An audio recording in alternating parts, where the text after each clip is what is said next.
这个故事如果你听起来不累，那么你的听力水平在生活中是完全够用的。要持续提升英文，记得点击订阅按钮。我们开始吧。 That bar stood there, silent and patient, waiting to see who would dare to try again.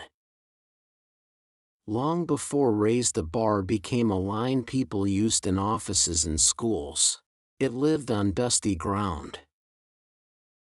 It lived in small towns where mornings smelled like soil and sweat, and evenings were quiet enough to hear your own breath.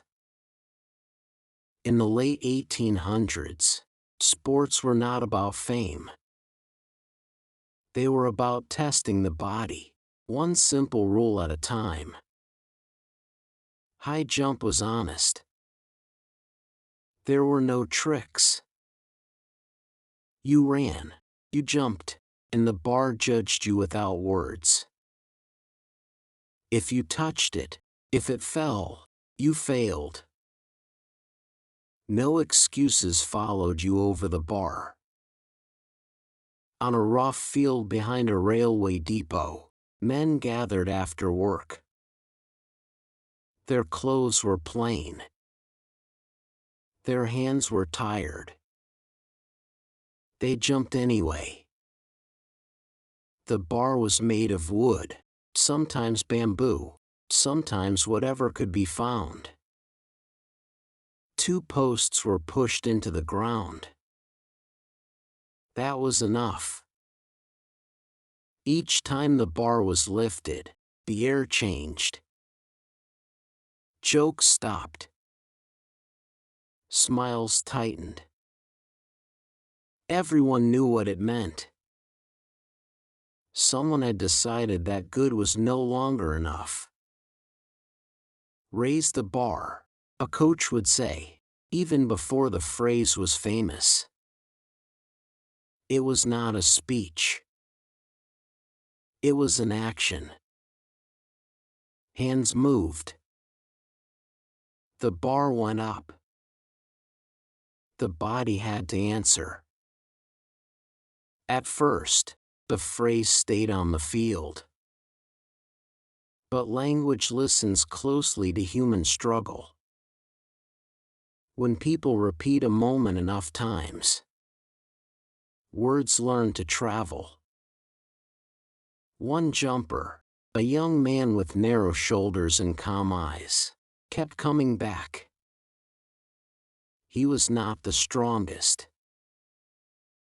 He was not the fastest.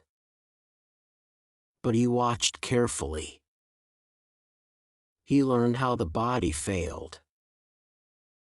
He learned where fear entered the legs. When the bar went higher, others stepped away. They shook their heads and laughed it off. That's too high, they said. Not today. The young man stayed. He failed. Often. His foot clipped the bar. His hip knocked it loose. The bar fell again and again, thudding into dirt like a small judgment. Each fall taught him something. The bar did not move itself. Someone chose its height. Someone decided what was expected. That idea followed him home. Followed him into work. Followed him into life. Years passed. The phrase "raise the bar" slipped into daily talk.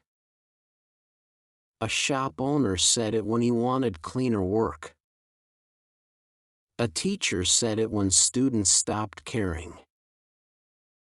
A parent said it when a child almost gave up.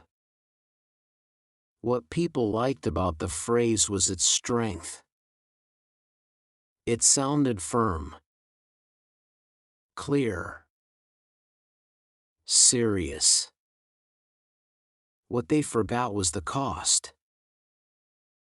To raise the bar is to accept embarrassment. It is to accept being the one who tries and fails while others watch. It is to accept slow progress when shortcuts exist. History is full of raised bars. Long before modern rules, athletes changed how jumping worked.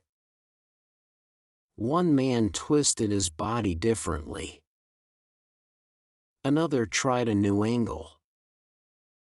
Each change lifted what people thought was possible. Every new style looked wrong at first. Every new style failed before it worked. Outside sports, the same pattern lived on. Workers demanded safer places. The bar was raised. Accidents followed before safety improved. Writers pushed language. The bar rose.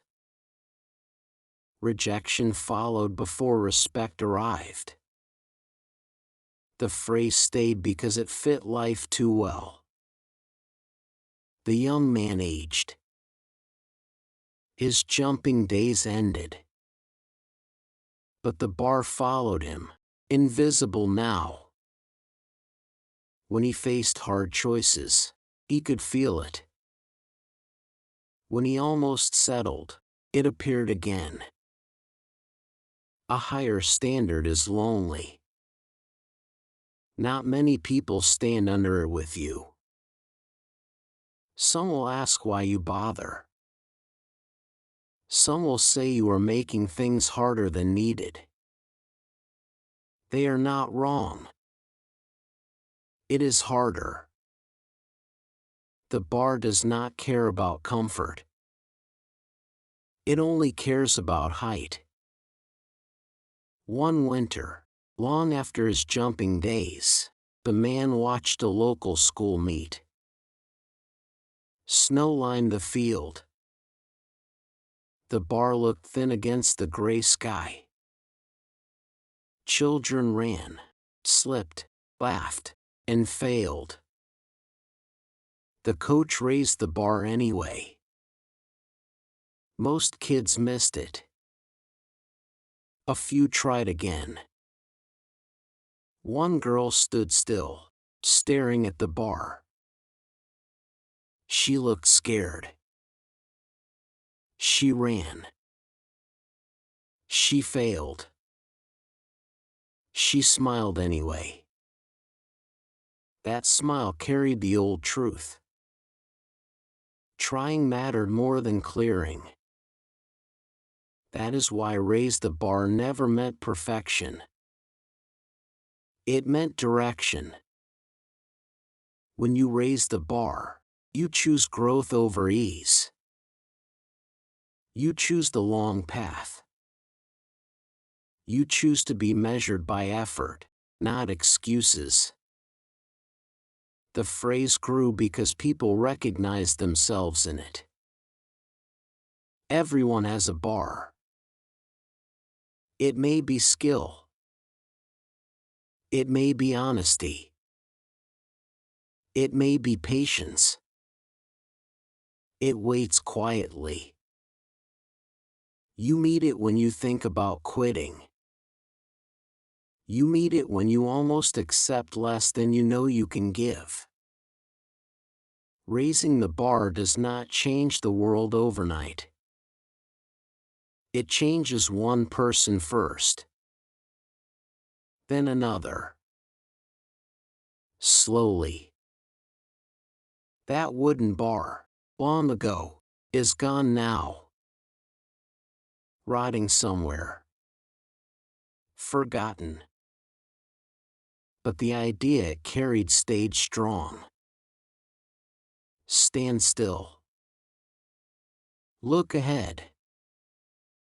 Decide. The bar is there. And it is always waiting to be raised. 能以非母语者的身份专注学习到现在，这本身就是很棒的进步。真诚感谢你的观看。